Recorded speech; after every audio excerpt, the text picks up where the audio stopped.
അൻവറിനെ മുന്നണിയിൽ എടുക്കുന്നതിനെ ചൊല്ലി കോൺഗ്രസിലെ അഭിപ്രായ വ്യത്യാസം പൊട്ടിത്തെറിയിലേക്ക് നീങ്ങുന്നു. അൻവർ മുന്നണിയിൽ വേണ്ടെന്ന തീരുമാനം പ്രതിപക്ഷ നേതാവ് വി.ഡി. സതീശൻ ഒറ്റയ്ക്ക് എടുക്കേണ്ട തീരുമാനം അല്ലെന്നാണ് സുധാകരന്റെ വാദം. കോൺഗ്രസ് കൂടെ നടക്കുന്ന ആളുകളെ കൊണ്ട് കാലു പിടിപ്പിക്കുകയാണെന്ന് CPM general secretary MA baby. Kannur north Malabar chamber of ഹാളിൽ മാധ്യമപ്രവർത്തകരോട് സംസാരിക്കുകയായിരുന്നു അദ്ദേഹം. വളരെ ദയനീയമായാണ് കോൺഗ്രസിന്റെയും UDFന്റെയും അവസ്ഥയെന്നും ബേബി വ്യക്തമാക്കി. CPMനെ പരിഹസിച്ച് രാഹുൽ മാങ്കുട്ടത്തിൽ. നിലമ്പൂരിലെ സ്ഥാനാർത്ഥിയെ തപ്പി നടക്കുകയാണ് CPM. പിണറായി 3.0 ലോഡിംഗ് എന്ന് തള്ളി പറയുന്നവർക്ക് സിറ്റിംഗ് സീറ്റിൽ മത്സരിക്കാനുള്ള ആളിനെ കിട്ടുന്നില്ല എന്ന് പറയുന്നത് തന്നെ എന്തൊരു ദുരവസ്ഥയാണ്.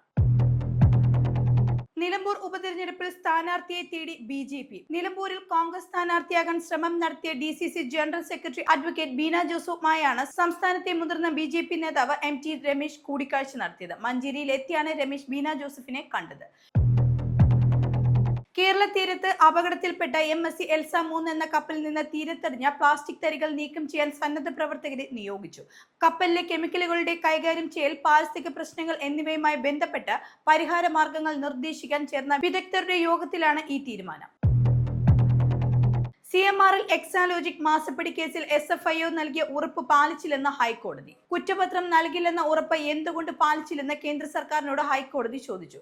SFIO അന്വേഷണത്തിനെതിരെ CMRL നൽകിയ ഹർജി പരിഗണിക്കുമ്പോഴായിരുന്നു കോടതിയുടെ ഈ വിമർശനം. കൊച്ചി കടവന്ത്രയിൽ നിന്ന് 13കാരനെ കാണാതായ സംഭവത്തിൽ കൈനോട്ടക്കാരനെതിരെ പോക്സോ കേസെടുത്ത് പോലീസ്. തൊടുപുഴയിൽ സീരിയൽ ഷൂട്ടിംഗ് കാണാനായാണ് കുട്ടി പോയതെന്നാണ് വിവരം. കുട്ടിയുടെ മൊഴിയും പോലീസ് രേഖപ്പെടുത്തും. നടൻ കമലഹാസൻ കന്നഡ ഭാഷയെക്കുറിച്ച് നടത്തിയ പരാമർശത്തിന്റെ പേരിൽ വിവാദങ്ങൾ ഉയരുന്നു. മണിരത്നം കമൽ കൂട്ടുകെട്ടിൽ ഒരുങ്ങിയ ഏറ്റവും പുതിയ ചിത്രം തഗ് ലൈഫിന്റെ പ്രൊമോഷൻ പരിപാടിയിലായിരുന്നു പരാമർശം. അണ്ണാ സർവകലാശാല ലൈംഗിക അതിക്രമ കേസിലെ പ്രതി ജ്ഞാനശേഖർ കുറ്റക്കാരനെന്ന മഹിളാ കോടതി.